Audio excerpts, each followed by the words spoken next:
Karibu United Insider. Huu ni wakati mzuri wa kupata gossip pamoja na rumors kuhusu Red Devils Manchester United.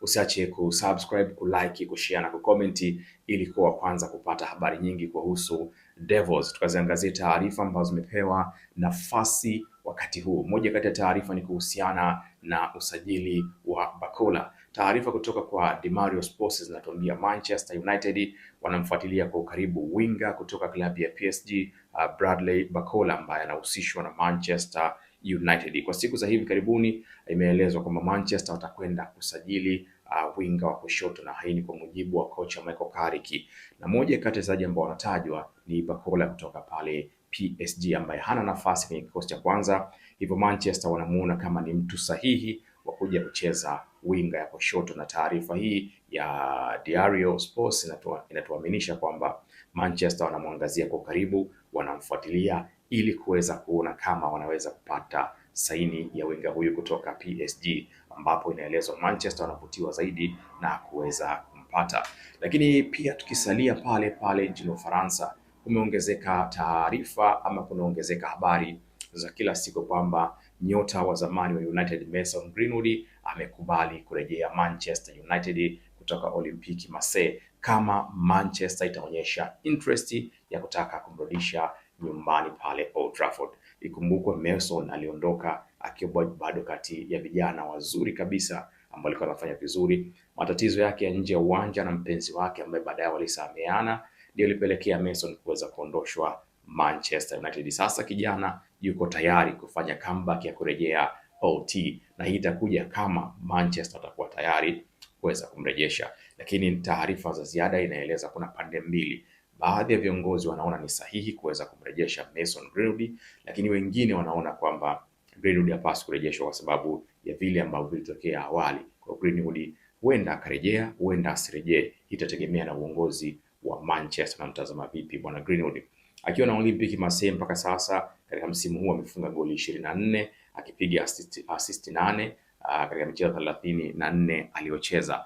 Bado ana kiwango bora sana, ni moja kati ya washambuliaji wazuri mwenye uwezo wa kupiga mashuti miguu yote, anapiga kushoto, anapiga kulia. Kwa hiyo huyu anaweza kuwa ni ongezeko jingine zuri kwa Manchester kama Manchester ataamua kumrejesha kama ambavyo yeye mwenyewe anataka kuweza kurejea pale, na taarifa zikisema amekubali kurejea United. Hii ni taarifa kumhusu Mason Greenwood. Lakini Manchester pia kwa sasa imepewa jina la Monitoring FC, kwa maana ni klabu ambayo inafuatilia wachezaji wengi. Sasa taarifa kutoka nchini Italia zinasema Manchester au Monitoring FC wanamfuatilia kiungo Manuel Locatelli kutoka Juventus la Vinci Signora. Hawa ni moja kati ya matop midfield ambao Manchester inawaangazia kama itawezekana kuweza kumsajili katika dirisha lijalo. Niliangalia mechi ya mwisho ya Juve kwenye ligi ya Italia, alipiga bonge ya assist ambayo alifunga ile jamaa Mwafrika, sijui jina lake, sikumbuki jina lake vizuri, lakini Locatelli ni moja kati ya viungo bora kwenye Serie A, na hivyo Manchester wanamwangazia. Ndio maana tunapewa jina la Monitoring FC, kwamba tunaangalia kila mtu, tunamwangalia kila mtu. So huyu ni kiungo mwingine ambaye anatajwa kwamba Manchester anamwangazia. Lakini kutoka Daily Mail wanasema Manchester wamemuongeza mlinzi pamoja na wingback wa kushoto wa FC Bournemouth Marcus Tavernier ambaye anaonekana kama ni potential kwenye wingback. Marcus ana thamani ya paundi milioni 40 ambacho kitu Manchester wanaweza kuafford. So kwa mujibu wa Daily Mail, Marcus thamani yake ni paundi milioni 40 na Manchester wanamwangalia kama winga wa kushoto ambaye huenda wakamsajili kuelekea dirisha kubwa. Lakini hapo hapo inabakia kwamba jina la Morgan Gibbs White ni miongoni mwa majina ambayo yapo kuweza kusajiliwa kuelekea dirisha kubwa, lakini hapo unamuongeza pia mtu mwingine anayetajwa ni Yan Diomande. Kwa hiyo pia upande wa mawinga kuna mawinga kadhaa wakiendelea kutajwa kwamba wana nafasi kubwa ya kuweza kusajiliwa na Manchester. Yuko Barcola kutoka PSG, lakini Gibbs kutoka Nottingham Forest, lakini pia linatajwa jina la Marcus kutoka FC Bournemouth na Yan Diomande kutoka RB Leipzig. Hao ni wachezaji ambao wanapewa nafasi kubwa ya kuweza kusajiliwa kwenye klabu ya Manchester katika dirisha lijalo, na haya ni majina ambayo yataendelea kutajwa na kuzungumzwa mara nyingi zaidi kabla tujakwenda kwenye dirisha lijalo la usajili. Lakini taarifa nyingine ni kwamba Manchester United wanamwangazia au wanamwangalia Julian Nagelsmann, Roberto Martinez pamoja na Roberto De Zerbi kama makocha ambao wanapewa nafasi kubwa ya kuja kuchukua nafasi ya kuwa manager wa Manchester kuelekea msimu ujao, huku majina ya mtu kama Carlo Ancelotti pamoja na Thomas Tuchel yakiwa yamekwisha kuondolewa kabisa kwenye mipango ijayo ya Manchester. Kwa hiyo ni Julian Nagelsmann anasalia, Roberto Martinez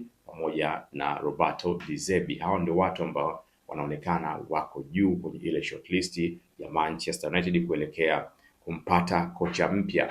Hatujui nani atakuja kuwa kocha mpya kwa sababu bado kuna kina Michael Carrick ambaye anafanya vizuri na timu kwa sasa, lakini hawa wengine wanatajwa kwamba huenda kuna mmoja akapata nafasi. Hii ni listi ambayo inaendelea kutajwa na kuzunguka, na tutajua baadaye mwishoni mwa msimu ndipo Manchester sasa itaamua rasmi, na wanasema kabla ya msimu kumalizika huenda Manchester ikawa imemtangaza nani atakuwa manager au kocha mpya kuelekea msimu ujao, kwa sababu huenda Manchester inataka kuopti kuwa na kocha sio kuwa na manager.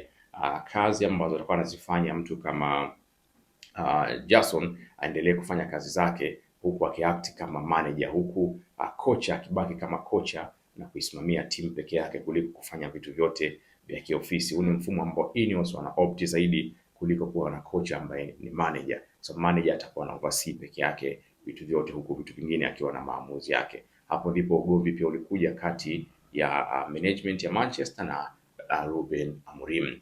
Taarifa nyingine leo ni kwamba hii taarifa imejirudia mara mbili mara tatu, sasa inawezekana labda ni taarifa serious. Ni kwamba Manchester inasema Mason Mount he is not for sale, licha ya interest nyingi kutoka Fulham na Villa, lakini Manchester wanaona kabisa kwamba bwana Mason Mount ana nafasi ya kubaki United. Sijui wewe una mtazamo upi, lakini unaweza kuandika maoni yako hapo chini. So hizi ndio tetesi kubwa ambazo zimezungumzwa na vyanzo vingi vya habari kumhusu Barcola, wanafuatiliwa, lakini Greenwood anataka kurejea Manchester United.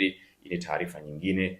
Daily Mail anatuambia Marcus kutoka FC Bournemouth anafuatiliwa mwenye thamani ya paundi milioni 40, lakini hapo anatajwa Yan Diomande, anatajwa Gibbs, anatajwa Barcola kutoka PSG, na hivyo bado nafasi ni nyingi, lakini makocha Julian Nagelsmann, Roberto Martinez pamoja na De Zerbi wanasalia kwa makocha ambao wako kwenye mchakato wa kupewa nafasi ya kuja kuwa kocha wa kudumu ndani ya Manchester United.